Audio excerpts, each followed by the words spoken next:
有一次呢，我们是被一个人拜托我们去探访一位弟兄啊，就是说，他说你跟我这个哥哥谈一谈啊，他可能在这个关于灵恩这方面呢，可能有一些困惑啊。我们通常就是想说，那你先问他愿不愿意跟我们谈呢？因为如果人家不愿意跟你谈，你去不就是冷那个碰那个热那个，对不对？所以他很快就回来了哈，他就说他愿意跟你谈，那他愿意谈，我们就去服侍咯。所以我们就带着很欢喜的心要去服侍他。结果门一打开，从那一刻我就看清楚了，他其实不太喜欢跟我们谈，他也不招呼我们，也不太搭理我们，也不叫我们啊，然后就坐下来，我们就开始彼此的沟通哈，谈一些神学的看法。果不其然，三下两除二，我们就谈到很尖锐的这个观点的问题。那我感觉上这个空气有点紧张哈，我跟他一来一往，一来一往，所以我就会讲一些稍微缓和一下气氛的话。突然这个弟兄他讲完以后，那个对方说，那个姐妹讲的对啊，我第一次还没听出味道来啊，然后我又跟他嘎啦嘎啦，他又插了两句，他说，哎呀，这个姐妹讲的对。第二次我就听出味道来了哈，他其实借着这个就是在讲我讲的是不对的啊。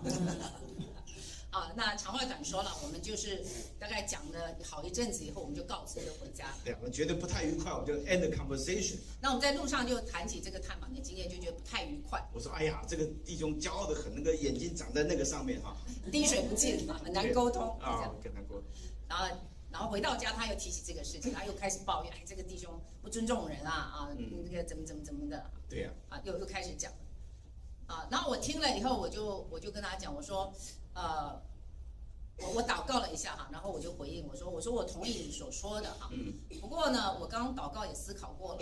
既然神让我们带领我们去跟这个弟兄有这样子的交谈啊，那这也是个服事嘛，那我们是不是一定要等到别人很尊重我们才能够去服侍别人？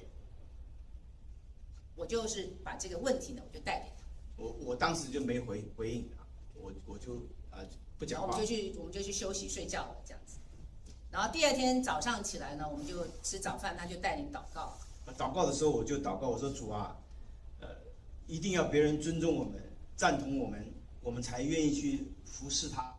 求主让那个心死了吧，让那个一定要人尊重才能够服侍别人的心，这个心就让他死了吧。好，当这个时刻的时候，他得胜了没有？就是祷告完认罪以后得胜了没有？得胜了啊。所以只有这么几个人认为我得胜了，你们呢？所以其实我们也服侍很多年，但是这种东西就会出来，会出来以后这个一定要人家尊重我才能服侍，这个才能服侍很喜乐啊。这个就是让他死去吧这个就是去治死罪的意思，因为我们是新造的人我们服侍是为了讨主喜悦，我们不是为了求人的尊重所以这个东西就要时时刻刻经常去治死他，要脱下救人的思想、救人的回应，那提醒自己，因为我们是新造的人，我们是要荣耀神的。所以最后我其实跟那个弟兄的结论是一样的，这个姐妹说的对。